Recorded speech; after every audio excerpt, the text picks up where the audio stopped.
ശബരിമലയിലെ സ്വർണ്ണക്കവർച്ചാ വിവാദത്തിൽ നിർണായക വഴിത്തിരിവ്. തന്ത്രി കണ്ഠരര് രാജീവരുടെ വീട്ടിൽ പ്രത്യേക അന്വേഷണ സംഘം നടത്തിയത് അപ്രതീക്ഷിത പരിശോധന. എന്നാൽ ഈ പരിശോധന തന്ത്രിയെ ലക്ഷ്യം വെച്ചുള്ളതാണെന്ന് പുറമേക്ക് തോന്നിപ്പിക്കുമെങ്കിലും ലഭിച്ച വിവരങ്ങൾ ചെന്നെത്തുന്നത് ഭരണകക്ഷിയിലെ പ്രമുഖരിലേക്കാണെന്ന സൂചനകളാണ് ഇപ്പോൾ പുറത്തുവരുന്നത്. തന്ത്രിയുടെ വീട്ടിലെ സ്ത്രീകളുടെയും കുട്ടികളുടെയും അടക്കം ആഭരണങ്ങൾ SIT പരിശോധിച്ചു. സ്വർണ്ണപ്പഴക്കം, മൂല്യം എന്നിവയാണ് പ്രധാനമായും സംഘം പരിശോധിച്ചത്. തന്ത്രിയും പോറ്റിയും തമ്മിലുള്ള സാമ്പത്തിക ഇടപാടുകളിലും വിശദമായ അന്വേഷണം തുടരുകയാണ്. തന്ത്രിയുടെ വീട്ടിൽ SIT നടത്തിയ പരിശോധനയിൽ ചില പ്രധാന രേഖകളും ഡിജിറ്റൽ തെളിവുകളും ശേഖരിച്ചതായി റിപ്പോർട്ടുകൾ. സ്വർണവുമായി ബന്ധപ്പെട്ട ഇടപാടുകളിൽ ദേവസ്വം ബോർഡിലെ രാഷ്ട്രീയ നോമിനികൾക്കും ചില ഉന്നത CPIM നേതാക്കൾക്കും പങ്കുണ്ടെന്ന ആരോപണം നേരത്തെ തന്നെ ശക്തമായിരുന്നു. തന്ത്രിയിൽ നിന്ന് ലഭിച്ച മൊഴികളിലോ രേഖകളിലോ ഈ ഉന്നതരുടെ പേരുകൾ ഉണ്ടോ എന്നതാണ് ഇപ്പോൾ ഉയരുന്ന പ്രധാന ചോദ്യം. ശബരിമലയിലെ ആചാര സംരക്ഷണ കാര്യത്തിൽ ഉറച്ചു നിൽക്കുന്ന തന്ത്രിയെ സമ്മർദ്ദത്തിലാക്കാൻ സർക്കാർ നടത്തുന്ന നീക്കമാണോ ഇതെന്നും ഭക്തർക്കിടയിൽ സംശയമുണ്ട്. എന്നാൽ അന്വേഷണം മുന്നോട്ട് പോകുമ്പോൾ അത് സർക്കാരിന് തന്നെ തിരിച്ചടിയാകുമോ എന്ന ഭയത്തിലാണ് ഭരണകൂടം. ശബരിമലയിലെ സ്വർണ്ണാഭരണങ്ങളുടെ കണക്കുകളിൽ വന്ന കുറവ് കാലങ്ങളായി വലിയ ചർച്ചയാണ്.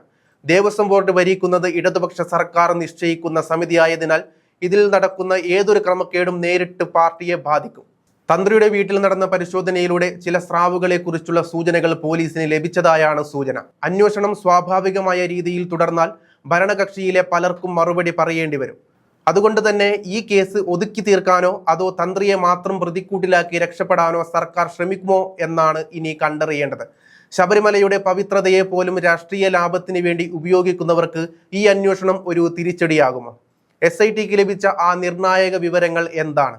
വരും ദിവസങ്ങളിൽ കേരള രാഷ്ട്രീയത്തെ പിടിച്ചുലയ്ക്കുന്ന വെളിപ്പെടുത്തലുകൾ ഉണ്ടാകുമെന്ന് ഉറപ്പാണ്. അതേസമയം ദേഹാസ്വാസ്ഥ്യത്തെ തുടർന്ന് ആശുപത്രിയിൽ പ്രവേശിപ്പിച്ച തന്ത്രി ICUവിൽ തുടരുകയാണ്. മെഡിക്കൽ കോളേജിൽ ചികിത്സയിൽ കഴിയുന്നതിനിടെയാണ് ചെങ്ങന്നൂരിലെ വീട്ടിൽ SIT പരിശോധന നടത്തിയത്. ഉച്ചയ്ക്ക് 2:30 ആരംഭിച്ച പരിശോധന 8.5 മണിക്കൂറോളം നീണ്ടു. തന്ത്രിയും പോറ്റിയും തമ്മിലുള്ള ബന്ധത്തെക്കുറിച്ചുള്ള വിവരങ്ങൾ ലഭിച്ചെങ്കിലും തെളിവുകൾ ശേഖരിക്കുന്നതിന്റെ ഭാഗമായാണ് വീട്ടിൽ പരിശോധന നടത്തിയത്. സുപ്രധാന വിവരങ്ങൾ ലഭിച്ചതായാണ് സൂചന. കുടുംബാംഗങ്ങളുടെ മൊഴി രേഖപ്പെടുത്തിയതായും വിവരങ്ങളുണ്ട്. ക്ഷേത്രത്തിലെ സ്വർണ്ണപ്പാളികൾ പുറത്തേക്ക് കൊണ്ടുപോകാൻ കണ്ഠരര് രാജീവര് ഒത്താശ ചെയ്തതാണ് പ്രത്യേക അന്വേഷണ സംഘത്തിന്റെ റിമാൻഡ് റിപ്പോർട്ട്. താന്ത്രിക വിധികൾ ലംഘിച്ചാണ് പോറ്റിക്ക് തന്ത്രി ഒത്താശ ചെയ്തതെന്നും SIT കണ്ടെത്തിയിട്ടുണ്ട്. തന്ത്രിയും പോറ്റിയും തമ്മിൽ 2007 മുതൽ ബന്ധമുണ്ട്. ഇരുവരും തമ്മിൽ സാമ്പത്തിക ഇടപാടുകൾ നടന്നിട്ടുണ്ടെന്ന് വിവരവും പുറത്തു വരുന്നുണ്ട്. ഇതിൽ വിശദമായ അന്വേഷണം നടത്താനാണ് പ്രത്യേക അന്വേഷണ സംഘത്തിന്റെ തീരുമാനം. തന്ത്രിയെയും പോറ്റിയെയും ഒരുമിച്ചിരുത്തി ചോദ്യം ചെയ്യും.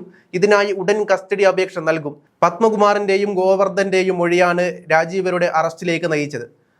മൊഴി സാധൂകരിക്കുന്ന തെളിവുകൾ SIT ശേഖരിച്ചിട്ടുണ്ട്. തന്ത്രിയുടെയും പോറ്റിയുടെയും ബാങ്ക് അക്കൗണ്ടുകളും പരിശോധിക്കും. അന്വേഷണം പൂർത്തിയാക്കാൻ ഇനി ചുരുങ്ങിയ ആഴ്ചകൾ മാത്രമാണ് SITക്ക് മുന്നിലുള്ളത്. SIT അന്വേഷണം ശരിയായ ദിശയിലെന്നാണ് സർക്കാർ നിലപാട്.